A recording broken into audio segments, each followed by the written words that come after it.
Conversations with Marc and Devi, the mediums. Marc Stuart, the Scottish medium. Devi Wolf, the smallest medium. Conversations on topical subjects. On subjects other mediums would not dare talk about, but we do. The Marc Stuart Medium Network, demonstrating, discussing, and training in Scottish-style mediumship. Well, hello, folks. Here we Hello are again. And big announcement. This is actually going to be the first Conversations with Mediums in the year 2026 where we're actually going to talk about a spiritual subject. Yes, we are, and not just tell you about us. Yeah, the other two we're just talking about our excuse of what the mess up over the holidays, why it's taken us to February to get started, and then changes for the year ahead.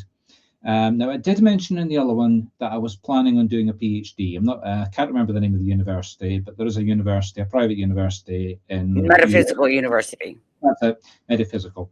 And I'm going to do it on a very simple subject. Now, you know how I'm a caring medium, and I tell people that there's life after death, and it goes on, and you're never going to die. Well, I'm doing my PhD to prove that there's a bad side of this, because the universe is going to end and it's going to take the spiritual universe with it as well. Oh, no, but whenever the universe ends, yes, all of us spirits will be there. And all of a sudden, it's like, poof, we're gone. Yeah. My PhD is on a very simple, very, very simple concept. Okay, let's give you a wee bit of background to this. When I was a schoolboy and I did my school exams before leaving school, I only studied one science subject, physics. And when I sat the exam, now these are the annual exams that they give you the bits of paper so you can go after your jobs, etc. Not only did I do top, now I was in the biggest school in Scotland. We had about 2,000 people. So they weren't all sitting exams at the same time, obviously, but I was the top rated student in physics, and the score that I got in the exam was 100%. So you can kind of take it for granted that I enjoy physics, and I have always looked back and thought, what would have I become if I had developed that properly, instead of dropping it completely and studying accounting, law, economics? You would have been a different human. Completely. Yeah. However, I am interested in physics, and I have always continued to read and follow and keep up to date. Now, I'm not saying that I'm a quantum physicist. I'm not saying I can write an equation. No, he's not a quantum physicist or anything like that. But I can read a paper on science, and I can have a good gist of understanding it. I can read an article where most people will be going, "What?" I'll just read it and say, "Yeah," but that doesn't take account of. And I do buy books on the subject, and I do read them. So let me just go over a few basics. What do you think of as energy and matter? So matter is this stuff here. And we're not talking spiritual, we're just talking physical universe. Right. Energy, I'm surrounded by 5 lights, so you can, little studio, that's energy. So light is an energy. Now, if you take all the matter and all the energy in the universe, there's 2 problems with it. There's not enough. First off, there's a galaxy. Now, galaxies are held together by gravity. I'm not going to go into what gravity is. That's going to get a little bit too complex. That takes too long. Yeah, you can look that up if you want to know. They're held together by gravity. But there are galaxies out there that the scientists can look at, the astronomers can look at, and there's too much matter being held together or too little matter being held together. So there's something else out there that's holding these galaxies together. Second thing, you probably don't realize it, but the further away you look from here, or the center of the universe, you would expect Big Bang, galaxies form, and they all fly apart. Sorry, I forgot to cover that. But you would expect the further away they get from Big Bang point that the galaxies would go and slow down. They don't. The further they get away from the center, the faster they get. Because they're not fighting gravity anymore. There's no gravity to hold them back. It's entropy, but let's not get technical. They should be slowing down. That's the essential of it. Right, But but they're not. they're accelerating. They're not just getting faster, they're getting mega faster. So there's something out there that's pushing them apart. Now, scientists have sat down and they've calculated it all in terms of the energy that's needed to push the galaxies away and hold the galaxies together. And if you take all the physical matter and all the energy in the universe, it only accounts for less than 5% of the size of the universe. Yes.